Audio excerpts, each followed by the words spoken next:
Welcome everyone to Weekly News and IDW Mini Major Tidbits, and the topic for this video is Marcos versus Duterte. Iyakin si BBM, sabi ni Duterte. Sa isang hot and fiery speech ni former President Duterte, nagbato siya ng mga ad hominem o batikos sa katauhan o personalidad ni President Bongbong Marcos Jr., particularly saying that he's a crybaby. Sabi ko kay Marcos, stop complaining and expounding on it. Do it and repair. Yan ang sasabi ko sa kanila. I challenge them na sila man na sa gobyerno ngayon, di i-repair nila at gumawa sila doon ng mga bahay-bahay kung saan. If they are really ready for that. Gawain na nila ngayon gusto nilang gawin. I-patrol na nila yung Philippine Navy, the gray ships, and let us see what happened. Mr. President, I am challenging you to go to Alonan with the other ships and repair it. Di subukan nila. Kami takot. Ayaw namin ng gera. Go ahead. Bring in Japan and the rest of the ASEAN countries and let us see what happens. Talagang nanggagalaiti si FPRRD dahil nga lumabas yung issue na meron daw gentleman's agreement si Chinese Premier Xi Jinping at FPRRD ayon kay dating presidential spokesperson at malapit na kaibigan ni former President Rodrigo Duterte na si Harry Roque, kung saan kanyang ibinida sa isang interview ang political mastermindedness, or political Machiavellianism ni FPRRD to keep peace in the region. So, check that out. Nagkaroon kasi ng gentleman's agreement. No? Ito'y oral sa panahon ni Presidente Duterte na ang parehong panig, ang China at Pilipina, ay rerespetuhin ang status quo. Ibig sabihin, kung ano yung naroroon na walang dagdag, walang bawas. Okay. At dahil dito sa agreement nito, sa tingin ko, nabawasan yung tensyon sa panig ng Pilipinas at ng China. Dumating yung Chinese Premier sa Pilipinas ng panahon ni Duterte at dumating din si President Xi mismo sa Pilipinas. So marami pagkakataon talaga na nakapagpulong ang Presidente, hindi lang sa Ambassador, hindi lang sa Foreign Minister ng China, kundi sa Premier at saka kay President Xi dito sa Pilipinas, sa China, at sa iba-iba pang venue. Inamin ni dating presidential spokesperson attorney Harry Roque na mayroong gentleman's agreement as sina President Xi Jinping at then President Rodrigo Duterte na ipagpatuloy ang status quo ng dalawang bansa with regards to no new stuff shall be built in the disputed territories. Kaya nung binomba ng water cannon back in Duterte's presidency, nagalit at pinatawag niya yung ambassador ng China. But ang sinabi naman ng China, sinabi noon ang dahilan kaya binomba ng water cannon ng resupply vessel noong panahon na iyon kung kailan nagalit si Duterte matapos sila magkaroon ng di umano'y gentleman's agreement na tutulong sana sa PRP Sierra Madre ay dahil may laman daw itong construction material na naging dahilan ng pagiging agresibo nila in a pre-peaceful time, or at least relatively peaceful time, or relatively peaceful maritime relationship period nung dalawang bansa na nag-aagawan ng teritoryo, again in the most spectacular fashion, of course. So dun sa usapin na yun, lumabas na kaya nila winater cannon kasi ang kasunduan ng status quo hindi dapat magpapadala ng mga materyales for repair nung Sierra Madre. Okay. Nang matapos naman yung insidenteng yon, wala nang ganyang insidenteng nangyari. Wala pong naging kasunduan na tatanggalin ang Sierra Madre sa ayungin. Okay. Ang kasunduan, papayagan nilang dalhan ng tubig at pagkain, hindi nila haharangin. At to be honest, it did seem reasonable naman, lalo na at ang main purpose ni Duterte, other than the whole hating against the US kind of thing, and seeing China as the imminent superpower of the 21st century, kumbaga, go to the winner side na, or at least go to the preeminent winner side na, kaysa naman sa mag-stick tayo to the old and declining United States at kanyang self and nation-serving goal na bawasan ang sigalot at labanan laban sa isang malaking regional power.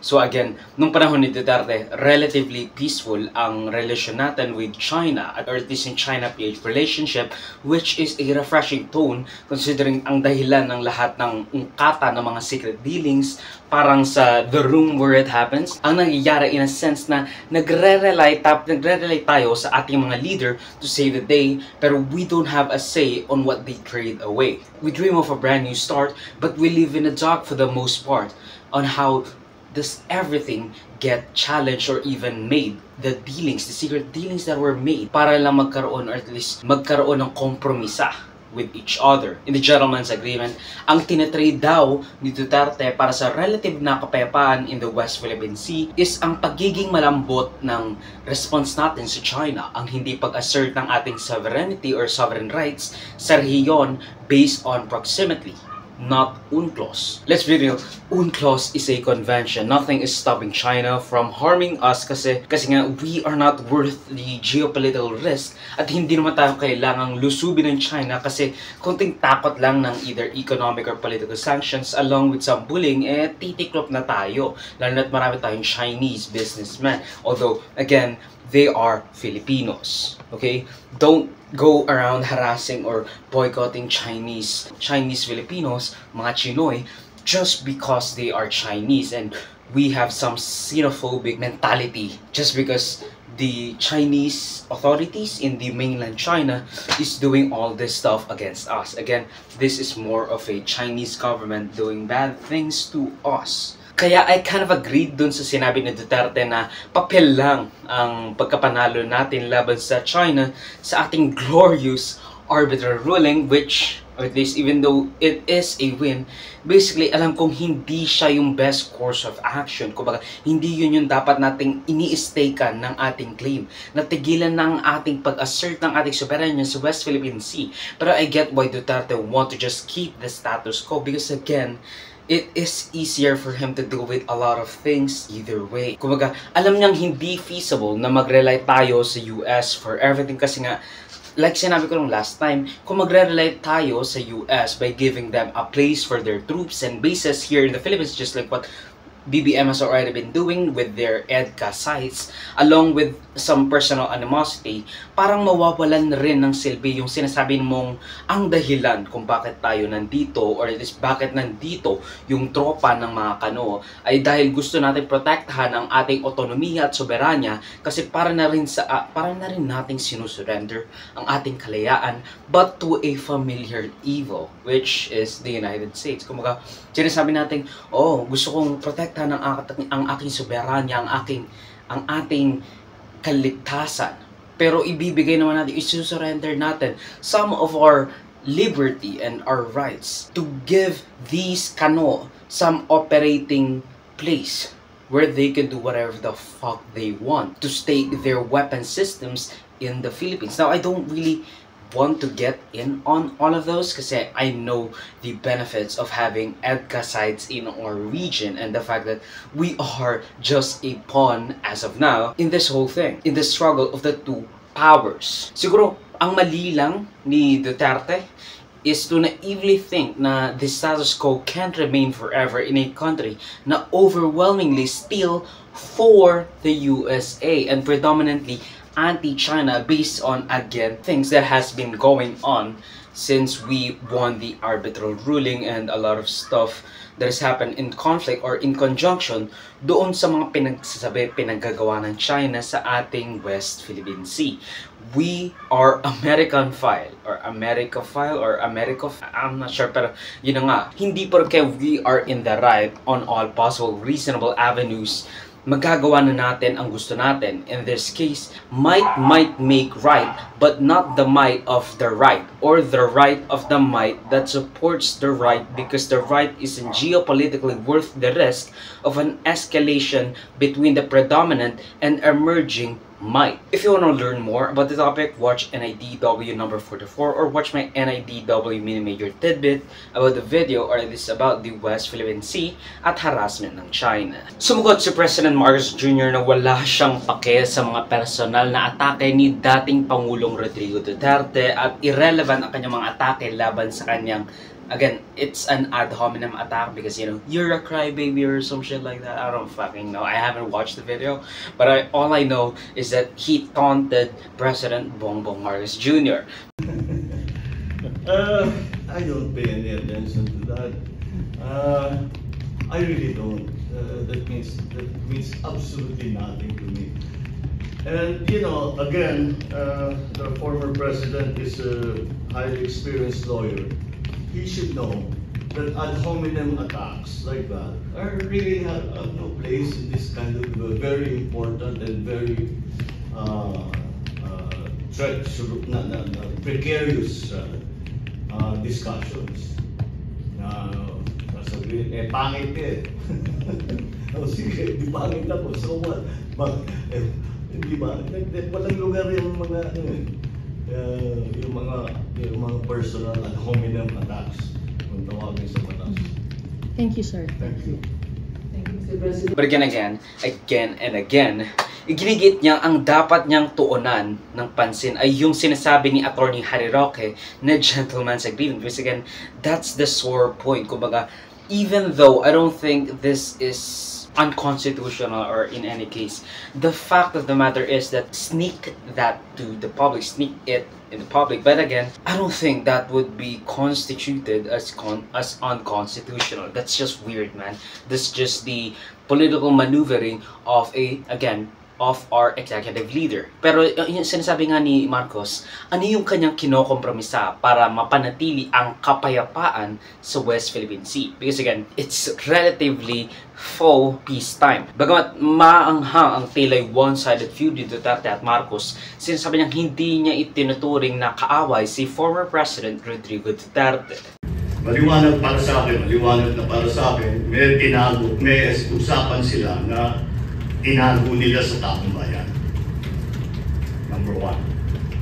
Okay, that's why I say the first question that I have is clear. So now we need to know, what did you agree to? What did you compromise? Ano yung pinamigay ninyo? Bakit nagagalit sa atin ang mga kaibigan natin sa China dahil hindi kami sumusunod? Ano yung dapat namin gawin? Anong laman ng secret agreement na yan? At pangatlo, bakit secret? Pagka masagot natin yung tatlong yan, magiging mas maliwanag yung issue. The only thing I remember was that status quo. That's the word na walang galawan. No movement, no armed patrols there, as is where is. Para walang magkagulo. I assure you that if it was a gentleman's agreement, it would always have been an agreement that would keep the peace in the South China Sea.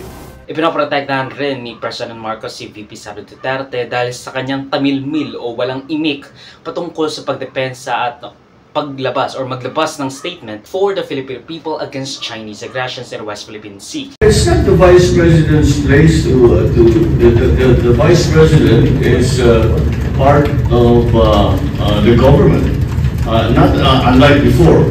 Pero ngayon, talagang kasama sa administrasyon, not only the government in this administration. That's not the role of a Vice President or a Secretary of Education to talk about China. So I think we are all in line because I'm very sure that if Inday Sara had some very serious misgivings about what we are doing in terms of foreign policy, she would bring that to me. And wala naman ang pinag-uusapan na namin, sabi niya, basta ako, trabaho lang ako ng trabaho. Sabi ko, that's a good policy. So I don't think that it's something that we need to to be concerned with. Sinabi ng ilan na ang dami niyang mga pinagsasabi sa iba't ibang issue tulad na lang sa pag-uutos na ipaaresto si Pastor Quiboloy, pero tumatahimik siya with regards to the Filipino-Chinese disagreements in the region. It's kind of like, bakit parang tamilmil ka dyan? Bakit nananahimik ka dyan? You should be fighting for our rights, which I think Paulo Duterte said, well, the VP doesn't really have to say anything about this, of which Marcos echoed the sentiment. However, nang umattend si VP Sara Duterte sa isang rally kung saan tinawag niyang, or at least tinawag na bangag, si President Marcos ni FPRRD last time. I think this is the same day as the Bagong Pilipinas thing, but I haven't really pushed the video out, so I haven't really cared. The NIDW Mini-Major Tidbits will be coming soon. Pero yun na nga, nagalit siyang tumatawa pa raw si VP Sara Duterte nang sinabi ito ng kanyang ama na bangag nga raw si again PBBM. Duterte said, oh, bangag, diba? Imagine a former president calling bangag. I mean, wow, you had 6 years, why would you call bangag, diba? So, and then the camera panned on her, tumatawa.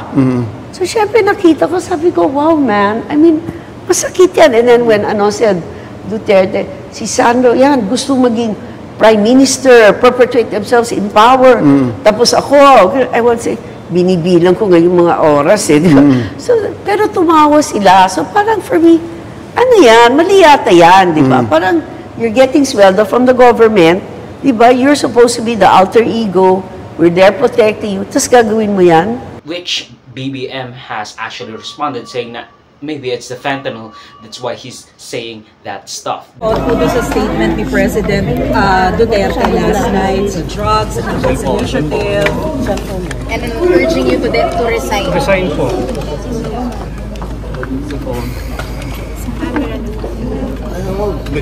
I think it's the fentanyl.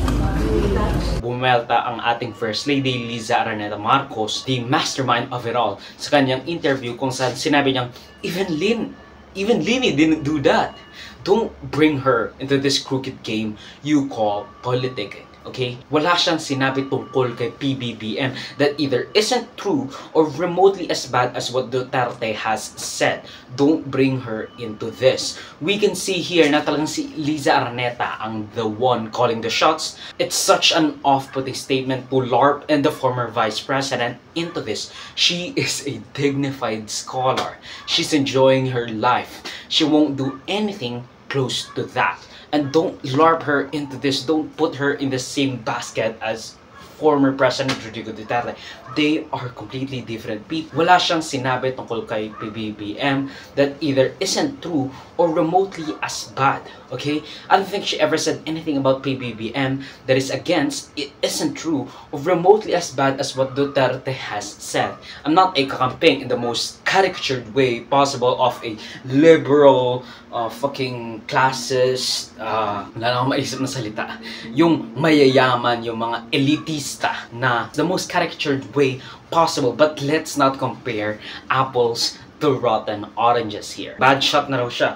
And would be taking a long time for her to get back on the good graces of the good Lord, Liza Araneta Marcos. Because again, we need her or something like that because she's the mastermind or something. I don't fucking know. Pero yun na nga. Nanawagan naman si Navy Reservice at 1st District Davao Representative Pantaleon Alvarez na i-withdraw na ng AFP at PNP ang kanilang suporta kay PBBM nang siya'y mapilitang, or at least nang siya'y mapilitang bumaba sa kanyang pwesto sa ekutibo dahil sa di umano'y brash actions in the diplomatic at world stage patungkol sa kanyang pagiging malapit sa US at Japan, not to mention the trilateral meeting between the three countries. Kumbaga, si Pante Alvarez, dahil sa kanyang mga maanghang na pasaring sa ating head of state and again si PBBM, mukhang iimbestigahan na ang kanyang mga pinagsasabi at baka kasuhan pa nga ng sedisyon si 1st District Davao Representative Pantaleon Alvarez dahil sa kanyang paghimok na i-withdraw ng AFP at PNP ang kanilang suporta sa presidente, of which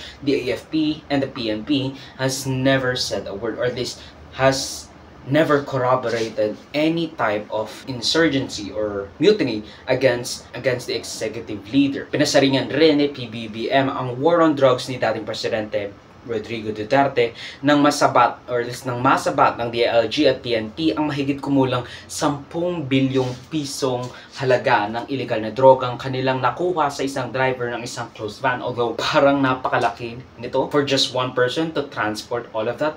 Napaka-convenient that. Anyway, ang sabi ni BPBM, walang dugong dumanak sa kanilang laban sa kontra-droga in contrast to Duterte's drug on war or war on drugs. Pero yun ang... Walang namatay, walang nagputukan, walang nasaktan. Basta't inoperate natin ng dahan-dahan, yun naman dapat ang approach. Para sa akin, yun dapat ang approach sa drug war. Ang video clip na ito ay galing sa aking series na News Item Worthy Recap. So check the entire videos for the complete weekly news recap and subscribe to the channel to be kept up to date sa mga local at global news na I'll make sure would be interesting to you and to you only. Particularly you. Ikaw, insert your name here. I don't know. Salamat sa panonood mga kabayang. For me, like, subscribe, and follow my links sa socials and for Joseph that would be linked down below. Sa susunod bali, of course, paalam. Psst!